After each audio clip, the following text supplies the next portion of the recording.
Dito lang si mga idol, subukan ko tong ano. Hanapin ko talaga to si mga idol kasi problema wala akong ano, pang gloves. Natatakot ako eh. Baka yung kamay naman natin madurog.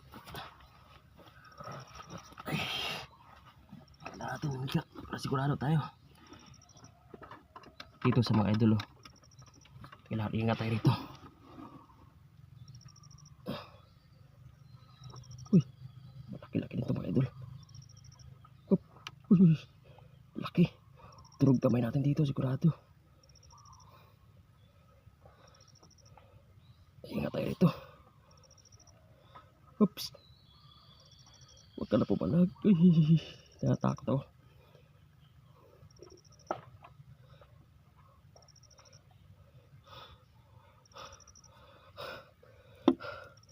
Sulit mga idol, ang laki ng alimango na to.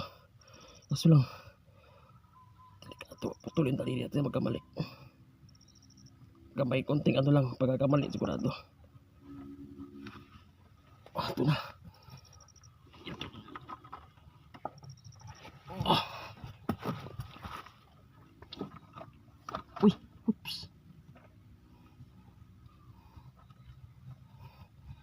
Putol. Yun, putol. Na. Dalawa talaga idol, naputol. Sinadya yung putulin to. Ayun o. Ayun o. Ang laki. Sinadya niyang putulin to para kasi ito ano taba kasi after ito mga idol, after mga 1 week tutubo na rin to. Ayun o. Ayun o. Ang hirap nito mga idol kung nasipit ako nito. Kung nasipit ako nito sigurado. Ayun, laki ng ano, panipit to. Tapos nasipit ka sa daliri mo sigurado. Ayun na, sigurado dudurugin yung daliri mga idol. Grabing alimango nito mga idol. Oh, laki.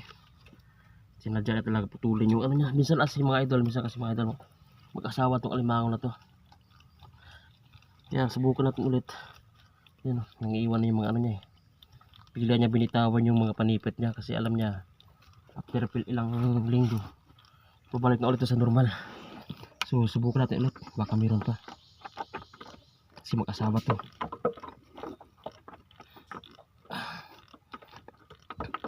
Ito talaga idol, kaya minsan malakas na malaking butas mga idol, sigurado mag-asawa yan. So abangan nyo ulit mga video ko mga idol. Isang piraso lang talaga. Okay, maghanap ulit ng iba. Hirap talaga. Bye.